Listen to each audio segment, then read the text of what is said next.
To events in the war today now, and the United States has claimed a Russian jet collided with one of its multi-million-dollar drones in international airspace, causing it to crash. It happened above the Black Sea, the first such incident between Russian and NATO aircraft since the invasion of Ukraine. The drone took off from an airbase in Romania before coming down 75 miles southwest of Russian-held Crimea.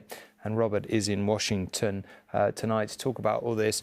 Robert, look, this is a pretty serious development, and I guess the fears are that it could spark a major escalation of some kind between the US and Russia. What's been said about the incident there in Washington? Well, the Americans are making clear, Tom, this was an unarmed drone operating in international airspace, engaged in what they like to call at the Pentagon ISR, intelligence, surveillance and reconnaissance. This was a sophisticated MQ-9 Reaper drone that was flying at about 25,000 feet when it was intercepted by two Su-27 Russian fighter jets. And what happened next is described by the Pentagon spokesman.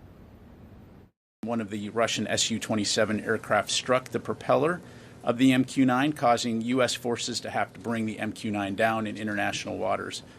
Several times before the collision, the Su-27s dumped fuel on and flew in front of the MQ-9 in a reckless and unprofessional manner.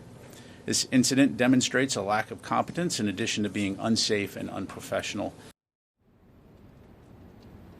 Well, not surprisingly, the Russians have a different story, saying there was no collision. Rather, the drone crashed because he was taking extreme evasive maneuvers. There'll no doubt be a high-stakes clandestine effort now to retrieve the wreckage from the bottom of the Black Sea. The Russians certainly would like to see the technology of the sensors aboard the MQ-9. But apart from chastising the lack of professionalism from the Russian Air Force, there is a sense here in Washington that they want to try and de-escalate this incident. Above all else, of course, one of the kind of strategic goals of the White House and of this administration is to avoid any escalation, any potential direct collision between the US and the Russian militaries.